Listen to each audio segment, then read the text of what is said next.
Okay, well, good morning, good afternoon, good evening, everybody. My name is Guido Roberts-Borsani. I'm a postdoc at UCLA working with Tommaso Treu. And today I'm going to talk about some of the work that myself and my collaborators, Richard Ellis, Nicolas Laporte, and now Tommaso, have been doing in trying to determine the stellar ages of the very first galaxies that appeared in the universe and try and pinpoint the timing of cosmic dawn. Now, this is a reionization conference, so I don't need to detail the history of the universe too much, but we know that over the first billion years or so of the universe, the very first galaxies and very first stars appeared, not in that order, and reionized the universe into what we see today.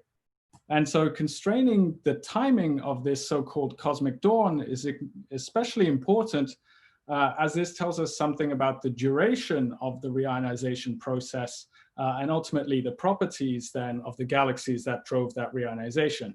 We know that reionization ended roughly at a redshift of 5.8 or so, but we don't really know when it started. So can we probe this directly with the very first galaxies? Well, the answer is it's very challenging. The deep fields and cluster lenses have provided us with thousands of high redshift candidates, but only a handful or so have been spectroscopically confirmed. And unfortunately, we've reached the limit of what Hubble can probe with the dropout technique, since it probes only out to 1.6 microns or so. We can only look up to a redshift of 11, roughly. And Pascal Oche's object here at 11.1 is still the most distant galaxy we know of and is likely to be until the arrival of JWST. But is there something that we can do beforehand? Can we probe this indirectly? So, can the ages and the star formation histories of redshift greater than 7 galaxies be measured?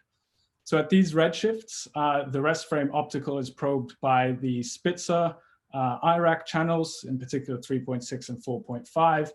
And at those redshifts, very strong nebular emission lines, in particular OIII and A Hbeta, contaminate those filters, resulting in a very clearly defined trend as a function of redshift. So on the y-axis here, you're seeing the Spitzer IRAC color. On the x-axis, you're seeing the photometric redshift. And you can see at a redshift of 6.8, the OIII and A Hbeta lines contaminate the 3.6 filter, making a particularly blue color. At a redshift of 7, those two lines transit over into the 4.5 micron filter, and H alpha leaves the picture. So you get this particularly red color over a redshift of 7 to 9. And then at redshifts greater than 9, those two lines exit the filter, so you get a relatively neutral color again. So crucially, at a redshift above 9, any IRAC excess, we call it, cannot be due to these nebular emission lines.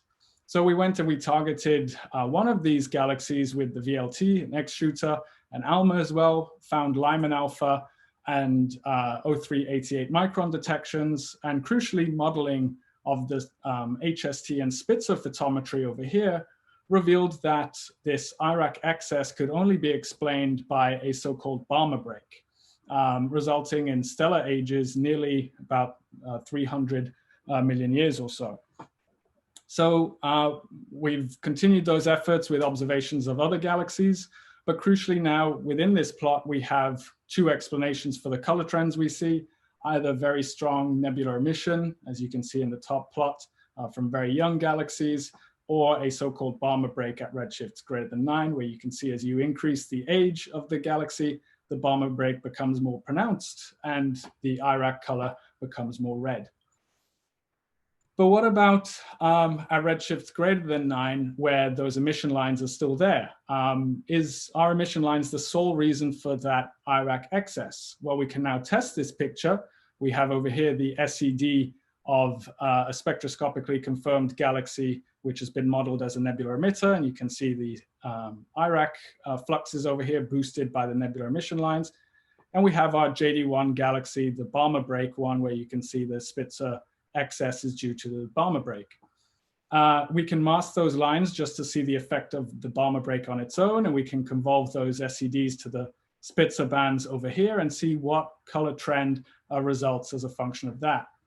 So you can see in red is JD1 and in blue is the nebular emitter. And you can see the nebular emitter follows exactly the trend that we'd expect. whilst the JD1 galaxy remains relatively flat until a redshift of 7.5 or so. And then you start seeing the effects of the Balmer break.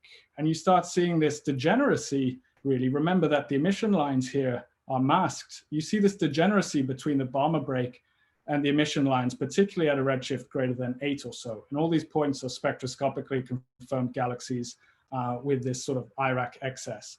Now, to make sure that this is not primarily due to these two models, we can take simple stellar population models from Pegas-3 and plot as a function of stellar age what these might look like. And that's what you get over here.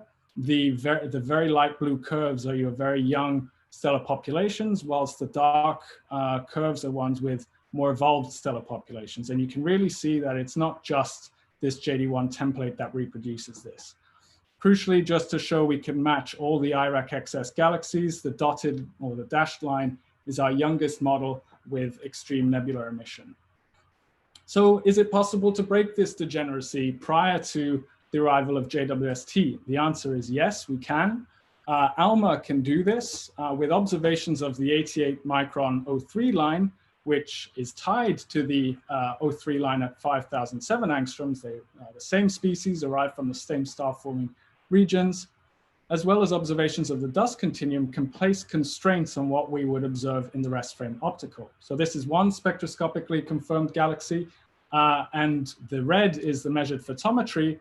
And you can see the blue points are the fits with a young stellar population without including the ALMA data. You can see the Spitzer excess is well reproduced with intense nebular emission. But if we use the ALMA data, you can see through the orange points that actually we can't reproduce that Spitzer excess with extreme nebular emission. Essentially, we need an additional component, which would be that Balmer break. So we move forward then with our Pegas modeling, and we apply 1 and 2 component fitting, so a young starburst or a young starburst and a Balmer break, to the data of all redshift greater than 7 galaxies with an IRAC excess and that have ALMA 88 micron detections. Those are these 4 galaxies here, JD1, YD4, Y1, and B14. We include dust if there is a detection in band 7. And these are the results that we find. I'm only plotting 3 out of the 4 results over here. These are the 2 component fits. So the overall fit is in blue to the data, which is red. And then the 2 gray curves are your young stellar population and your older stellar population. The older one does not include nebular emission, but does include the dust if it's detected. And over here, you see the ALMA band 7 detections.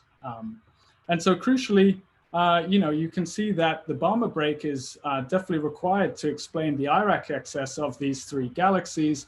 And you can see how the parameters of those galaxies change with the 2 component fits. The ages increase roughly by a factor of 10 to, increase from about 1 to 2 to maybe a couple of hundred mega years.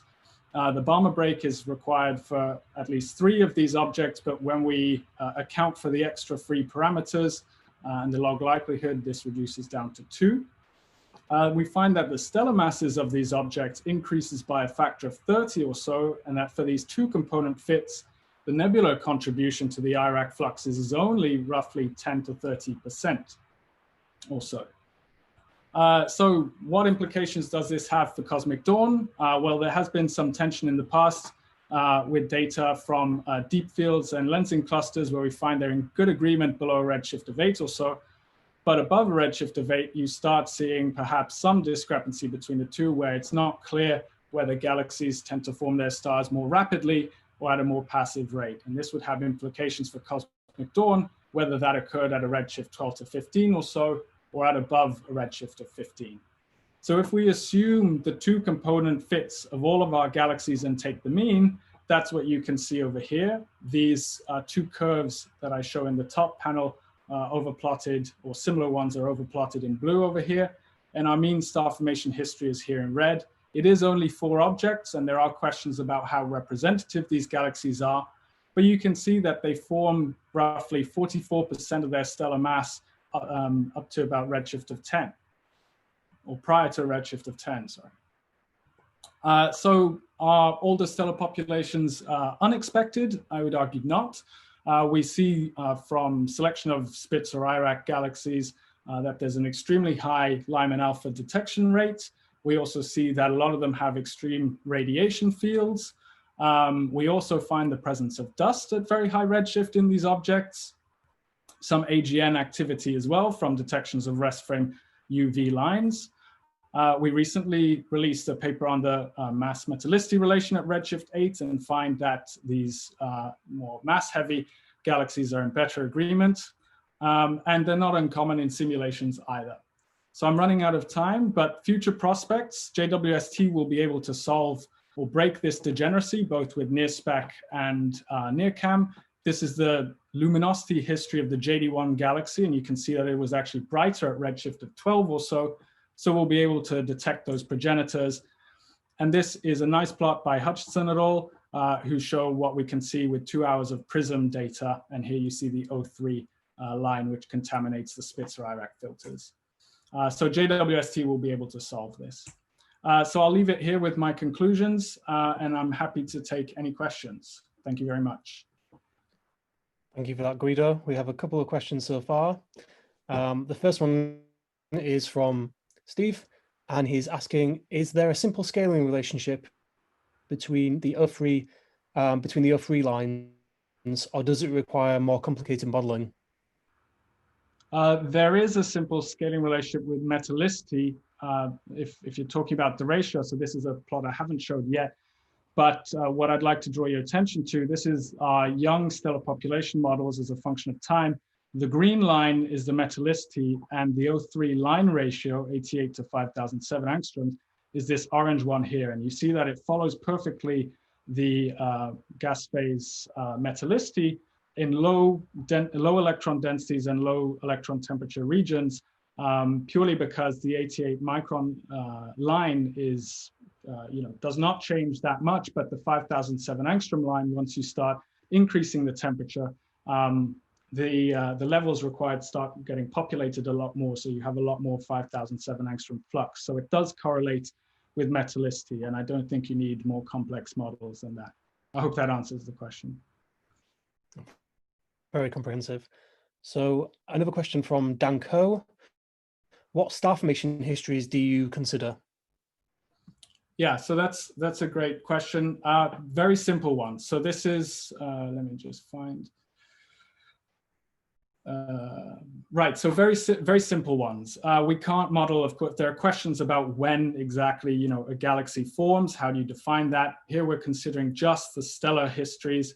So for our 2 component models, we assume that this starburst ended at the redshift, of the galaxy, and that an older stellar population with a constant star formation rate of 10, 50, 100, up to 500 mega years occurred at some point before that, and that's left as a free parameter. Nebular emission is only included in the young component, whilst dust is included in the old component if there's that band 7 detection that you can see here. So the free parameters are the stellar mass then of the galaxy with those models. And we also include a free parameter to regulate the nebular emission so that we can get extreme nebular emission and at redshift greater than 7 probe IRAC colors up to about 1.4 magnitude or so. Okay, I think we have time for just one more question. From Elizabeth Stanway, how well do we really know the metallicity of any galaxy at these redshifts? I mean, I don't think I'm the best person to answer that.